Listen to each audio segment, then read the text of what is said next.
iyadoo muddo sanada aysan dhalinyarada isboortiga degmadan helin wax dhiirigelin ah ka caawiyo xagga ciyaaraha ayaa kambaniga Raasamaal ee ka howlgalo degmadan Garbaharey waxa uu tartan kubadda cagta u qabtay kooxaha heerka koobaad ee degmada Garbaharey xarunta gobolka Gado.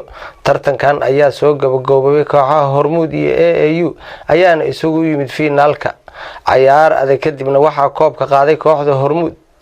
gudoomiyaha isboortiga degmada Garbaharey Xasan Cabdi Faarax ayaa uga mahadceliyay kambaniga Raasamaal tartanka isboortiga ee uu qabtay.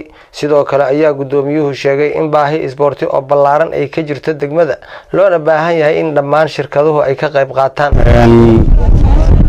galabta waxaa inoo soo gabagaboobaya liigii kambaniga Raasamaal oo qayb weyn uu ka qaatay noona dhigay suurtana geliyay liigan bisha socday maanta aan marayno.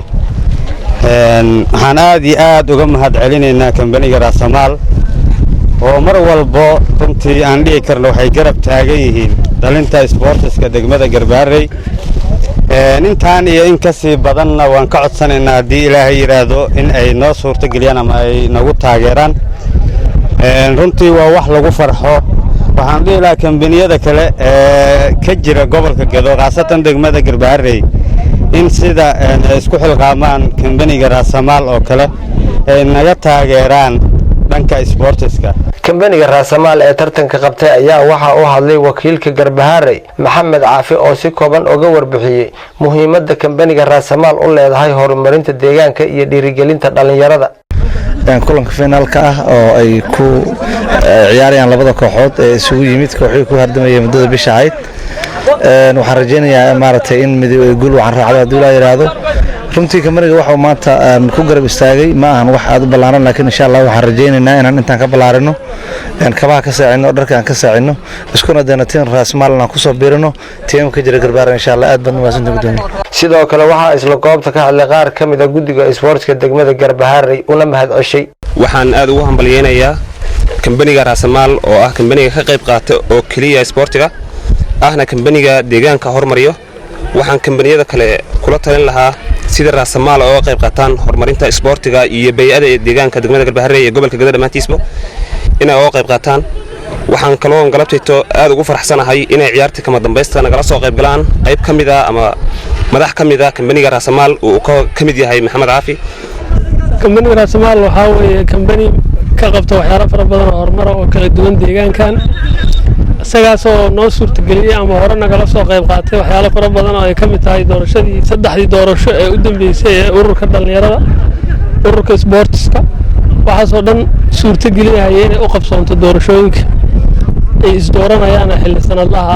waxa weeye mahaddaas waxa iskale kambanigaas ballaaran oo u soo jeedinaynaa kambaniyada kale oo sidaa la mid ah waxaan rajaynaynaa inay sidaas la mid ah ay dhiirigelin u sameeyaan dhalinyarada iyo maxaan ku raadtaa isboortiska is saaran. waana mahadsanyihiin wakiilka nagala jooga sidoo nagala soo qayb qaatay iyo dhiirigelinta inta leeg.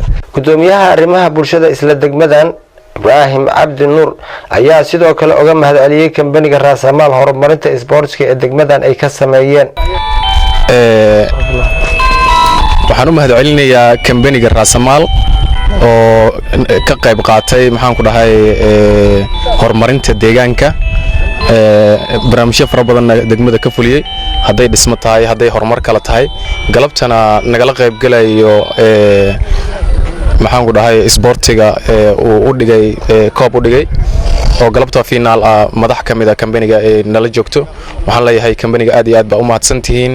waxaan rajaynaynaa in ka badan deegaanku in kaga baahan yahay inaad sii socotaan baan rajaynayaa in kula dardaarmaya. waxaan kaloon u jeedinayaa maxaan ku dhahay bogaadin iyo inay ku daydaan kambaniga Raasamaal kambaniyaasha kale ee ka jira degmada. warsame Xaaji Faarax dalka TV degmada Garbaharey ee xarunta gobolka Gado.